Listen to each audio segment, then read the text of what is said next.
मालदीव्स में पहली बार मैंने बिकनी पहनी ली और बिकनी पहन के ब्रेकफास्ट किया। सच में ये एक्सपीरियंस बहुत ही बेकार था। इतनी ज्यादा हवा चल रही थी कि मैं बता नहीं सकती हूँ। ब्रेकफास्ट काफी अच्छा था क्योंकि आज आने वाला था फ्लोटिंग ब्रेकफास्ट, जो कि मुझे बहुत पसंद है और यही मेरा सपना था कि मैं मालदीव्स आकर खाऊंगी। और आपको पता है ये पहले ही कंप्लीट हो चुका है, दिल्ली में ही और बाहर की कुछ कंट्रीज में भी मेरा फुलफिल हो गया था। लेकिन मेरा जो सपना था ना हमेशा से, वो मालदीव्स जाकर ही था कि मालदीव्स जाऊंगी, बिकनी पहनूंगी और ब्रेकफास्ट करूंगी। तो सुबह सुबह का टाइम था जब ब्रेकफास्ट आने लगा था घर पर और वो सब सेटअप कर रहे थे। हमने 9 बजे का उनको टाइमिंग दिया हुआ था। सीधा वो बाहर लेकर गए थे और फूल से भी सजा रहे थे। लेकिन मैं आपको एक सच बात बताऊं, फ्लोटिंग ब्रेकफास्ट से अच्छा होता है आप वहीं पर जाके कुछ खा लो, क्योंकि यहाँ पर गिने चुने फूड के आइटम्स आते हैं जिसमें से आपको समझ नहीं आता आपको क्या खाना चाहिए। कभी कुछ अच्छा भी नहीं लगता, कभी कुछ लगता भी है। सबसे पहले लखन को मैंने बोला कि तुम जाके एंजॉय करो, क्योंकि मुझे लखन की ना काफी सारी पिक्चर्स लेनी थी। ट्रिप पर आए थे, लखन मेरी इतनी सारी पिक्चर्स ले रहे थे। मैं भी चाहती थी कि लखन की अच्छी अच्छी सी पिक्चर्स लेना। तो लखन को मैंने बोल दिया था पहले तुम्हारी पिक्चर्स होंगी, उसके बाद मेरी बारी आएगी। लखन की पिक्चर्स लेने के बाद आप देखोगे मैंने लखन की कितनी अच्छी अच्छी पिक्चर्स ली थी। उसके बाद बारी आई थी मेरे कपड़े चेंज करने की। तो भाई प्रॉपर बिकनी ना मुझसे नहीं पहनी चाहिए लाइफ में कभी भी। आई मीन ऑन कैमरा तो मैं कभी नहीं पहन सकती हूँ। मैंने अपना टॉप पहना और उसके नीचे से मैंने कुछ ऐसे कपड़े पहन लिए थे और रेडी हो चुकी थी ब्रेकफास्ट करने के लिए। ब्रेकफास्ट करने के लिए रेडी नहीं, पिक्चर्स के लिए रेडी हुई थी बाय गॉड में। और यहाँ पर सी यू सून भी लिख दिया गया था क्योंकि आज था हमारा लास्ट डे। ब्रेकफास्ट करने के बाद नहा धो लिए थे और अब बारी थी चेकआउट की, बाय बाय करने की।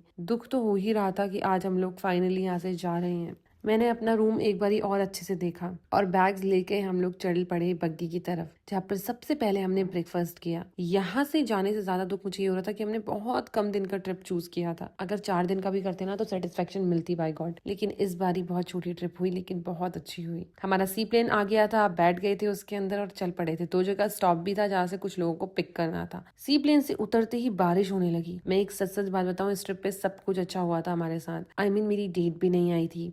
दूसरा, जब हम लोग वहां पर थे तो वेदर भी ठीक था। जैसे ही वहां से निकले वेदर खराब हो गया था। और तीसरा, हमारी फ्लाइट ऑन टाइम थी। सब कुछ बहुत अच्छा हुआ था इस ट्रिप में, इतना अच्छा कि बस नजर ना लग जाए मेरी, यही मैं सोच रही थी। एक चीज जो बैग स्टार्टिंग में टूट गया था, उसके अलावा सारी चीजें अच्छी हुई थी। यहाँ पर हमारे जो होटल वाले थे उन्होंने सारी अरेंजमेंट कराई हुई थी हमारे लिए। मालदीव्स का एयरपोर्ट ज्यादा अच्छा नहीं है शॉपिंग के लिए और घूमने फिरने के लिए, लेकिन हम लोग थोड़ा सा घूमे, लाउंज में बैठे, क्योंकि सारा एक्सपीरियंस लेना था, फर्स्ट टाइम था, इसीलिए आपको बता रही ज्यादा कुछ है नहीं। उसके बाद हम लोग अपनी सीट में बैठ गए थे। फ्लाइट कैच कर ली थी हम लोगों ने टाइम पर और खाना भी आ गया था हमारे लिए। लखन ने बहुत लेट खाना खाया था और मैंने फ्लाइट में फिर से कुछ नहीं खाया था क्योंकि मैंने घर पर मंगा लिया था मम्मी से खाना। मम्मी ने मेरे लिए घर से राजमा राइस भेजा था। माँ का हाथ का राजमा राइस सबसे बेस्ट होता है, पूरे वर्ल्ड में बेस्ट। तो वही मैं खाते खाते चली थी, साथ में मिर्ची और प्याज भी मम्मी ने दी थी। अगर आपको वीडियो अच्छी लगी तो लाइक जरूर करना और कमेंट बताते हुए जाना कि आपको भी राजमा राइस पसंद है या नहीं। Bye bye guys, love you all.